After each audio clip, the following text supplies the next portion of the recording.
this is Mischievous Mel, and we are doing something fucking outrageous today. We are making Frosty Jordans, and if you don't know what the fuck that is, buckle up because you're about to hear. And I'm here with Badflower on their bus. Woo!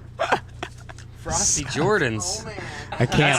That's what I'm calling him the rest of this tour. Frosty Jordan. And it could work if he's in a frosty mood. It sounds like a sexual act. You know that girl last night, that Tinder bitch? Right. Gave her a Like Frosty they put a bunch Jordan. of ice in their mouth and then put it on your member. In case anybody doesn't listen to Tattoo.com or the Edge Rock Radio, first off, fuck you. Secondly, when their album first came out, we got to talk to them about it. And it was like probably the only serious interview I did in my life. And you made me cry. Yeah. Totally made me cry. But as I was sitting there going, slobbering, Jordan brought us coffee. That's correct. And it made us laugh, and then we went back to cry. I read your guys' group all the time. Yeah. And the people's, like, there's the one lady that literally flies across the country, goes to, like, every single one of your shows. Yeah. I think she's flown to, like, 6 shows. Last one, like, 3 planes she went there because you guys have touched her so much with your music. So Wow. that's what Badflower does. A strong guy. So what you do, and like I said, normally this would be frozen. You got some cinnamon. I never measure anything. Right. You just go by feel. Yeah, right, because guys Same don't with like me. it when you measure anyway. 1 inch, 1 pinch, whatever. It's all Right. Grandma style. Just God. bang, bang, boom. Wow.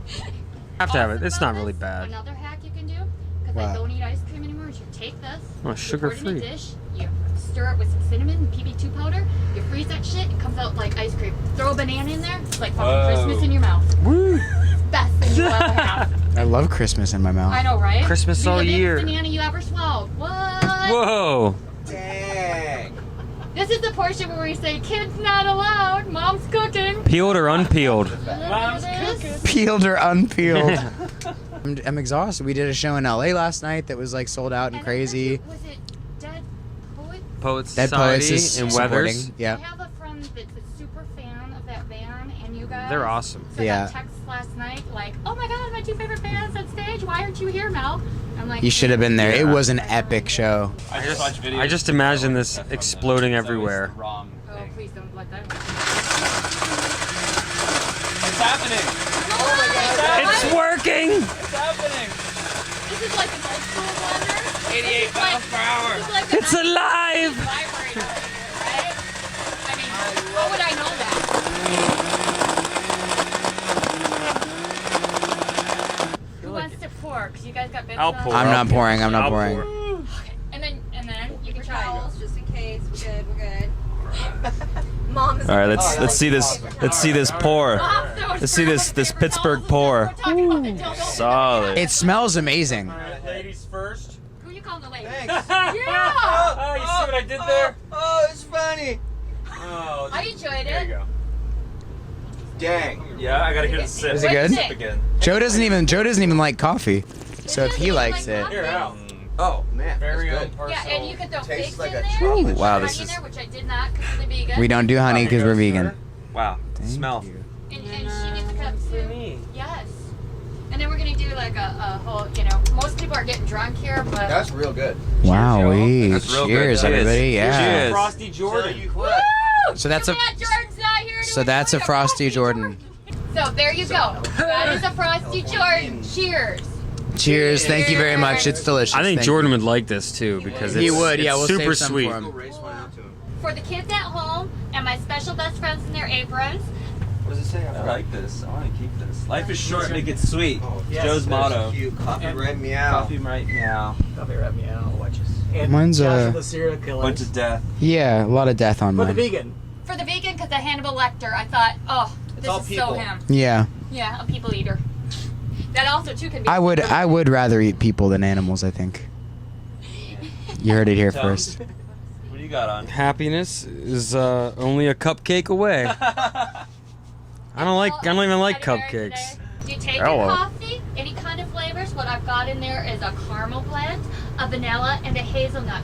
I put them all in a Ziploc bag. I shake them up like a newborn. Don't shake a newborn. That's fucking wrong. But if you did, you shake it up like that. Toss it like your salad. That's also a tender moment. Then you take that, you cook it in your regular coffee pot. You put all your ingredients in it that you want to freeze in there, whether it's cinnamon, sugar, whatever. You freeze that shit. Then you take your blender. You pour the ice that is iced coffee but did not melt because it wasn't in an organ container that you had to sneak into a festival. And then you put that bitch on high. And if it's my blender that's left over from 1990, the lid fell in and got grounded, so you have to put the lid over the top and then the cottage cheese lid on top of it, and then you have to hold it down and it sounds like a fucking jet engine, but then you blend it for like a good 15 minutes because it's really fucking hard and heavy. What? Then you pour it and it's thick and scoopy like ice cream. And you can add dates, figs, honey if you want, and it's... And that's a like Frosty coffee. Jordan. Wow. And that's the Frosty Jordan. That's the Frosty You guys get all Jordan. that? And that's cooking with Mischievous Mel and Badflower. Oh shit! Shit. There you go. Hey everybody, it's Mischievous Mel, live from the Edge Rock Radio, Tattoo.com, Rockwell Unseen Music Magazine, and I'm on the bus with Josh from Badflower. What's up? I'm trying so hard not to like creep up his day, but it's too What do you mean fucking creep late. up my day? It's fine. My day's over. I'm done. I played the show already. I'm good. Yeah, what do you mean creep up your day? I stripped you down, put a fucking serial killer robe on you, and cooked with you. I think this is probably one of my best looks. Sorry, John Barbados. I think this is it. Yeah, I think you look pretty damn sassy. Yeah. Speaking of things that you are great at, now I know we just did something fun, and usually I'm all about the fun, and I still am with this interview, but what promoted me to want to get to talk to you guys a lot more about a serious issue is you guys have reached so many people with so many problems, and it is amazing not just that your crowds grow and everybody like knows your words and follows those words, but I follow your guys' group, your Instagram and your fan page, and I've seen people tell the most deepest personal things on there, and they all relate together, and it's like, it is literally one of those groups that's a family, but it's like healing. It's not like some of these music groups where you go in and you're like, oh, you're a douche, why'd you say that? You're fucking dumb. It's people are very supportive in there. Some of them. Most of them are. Most of them are, yeah. I think it's getting to the point now where we're letting in some of the undesirables. That's right, they let me in, so think about that. But yeah, most of the people, and I'm proud of that too. I'm proud that we're not just a rock band that's trying to be cool, but we're actually saying something important, and people are responding to that. I think that's what I always wanted to be. Well, and your story has, I mean, like I said, the first time that we talked, it really made me cry. I listened to some of your songs, I still cry. And it's like, you had to live through that, and you're here to say, I was there, but I made it, and that's what gives us hope. Yeah. And I just look at you and I admire you. I want to mom you and Oh, thank you. Hope is an interesting thing. I've never promoted hope, but a lot of people feel hopeful when they listen to the stuff. But not because I'm giving them a hopeful message or inspiration. It's just I'm simply saying, hey, I have these problems too, and I think I have a way of articulating it that some people maybe can't or are afraid to, and I do, and that makes people hopeful because they just get to connect with somebody else who feels the same way. See, and that's another thing that amazes me about you. Do you guys know how humble you are? Like, you guys are like, you're nice. Like, you guys can't even get out of the media tent because anybody that mobs you, you stop and talk to, which is amazing because most people don't do that. But it's because of... I'll give it a year and a half. I'll give it 6 months. There you go. Give it 6 months for like That's no when pictures. that's when I'm, bench pressing you over my head. Yeah. We got that. But it's seriously, that's why people are so attracted to you guys, I think, in my personal view, because, it's so hard for even just, I'm going to use the word normal, but not normal, just a regular person to say, I have these thoughts, I have these feelings, and I need help. There's so much stigmatism. And somebody like you who is, we admire you, we watch you, we're fans of you, and then all of a sudden you're humble and you give us hope, and it's amazing. And I just don't even know how to thank you. I don't. But I'm terribly sad that you had to go through what you went through. I go through lots of different things all the time, every day, and I will keep singing about them, and I'll never be a hopeful kind of artist or give people hope unless I feel like I've actually achieved that myself, and I haven't still yet. And so all I can do is sing about my own experiences, and if people connect with them and it makes them feel good, it makes them feel understood, then that's the best that I can do for now. So how do you get through the, like you said, you're not there yet. Yeah. So how do you cope? I mean, okay, this is sad when I'm considered normal, but I mean, I shouldn't use the word normal, but not having those issues. But I know, like, in the tent, I was having a meltdown. I was having one of these moments where I'm like, just stay the fuck away from me because I'm ready to just hurt people. Yeah. How do you cope with it? Because you're not just, not touring life, the band, the rock star, but you're dealing with all that. I think you'd be surprised at how many of these touring bands, these rock stars, deal with it as well.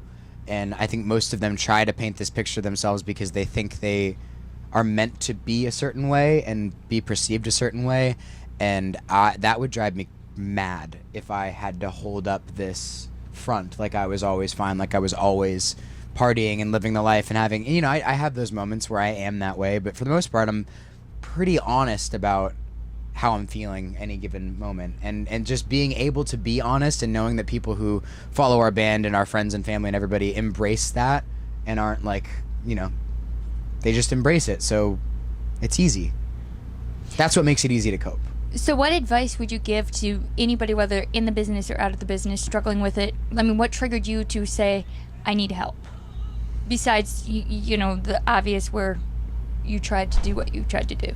What suggestions would you have for people that might be in that place? Just be honest. Just be honest with yourself and be honest with people around you. And that's it. And that's like the most healing thing you can do. I think, at least for me, it is. It takes so much weight off your shoulders when you're feeling anxious or feeling whatever it is that you're feeling, and you just say it out loud. Like, well, everybody knows now, so cool. I don't have to pretend that I'm fine. I can be not okay in front of people, and honestly, nobody cares. That's awesome. That's the thing, is like you find out so quick that nobody cares. You think that people care. You think that people are judging you in these ways that they're not. Even as an artist, even as somebody who's like being looked at with scrutiny constantly, nobody's judging me for those things. So why am I nervous about it? Why do I have to hide? That's beautiful, because I was just saying to somebody the other day, I'm like, I have a friend that's a chameleon, and when she's with somebody, like an actual chameleon? You're friends with a chameleon? I would love to actually have a chameleon, but you know what I'm saying? I actually used to have a lizard, but that's another story completely. But she, like, if she's with a certain guy, she likes race cars because that's what he's into, or like never, or the music that he likes, when I know damn well that she would never listen to that at all. So the advice is, don't be that person, because that person ends up very depressed. To your friend, I would give your friend that advice, like, stop it, be yourself.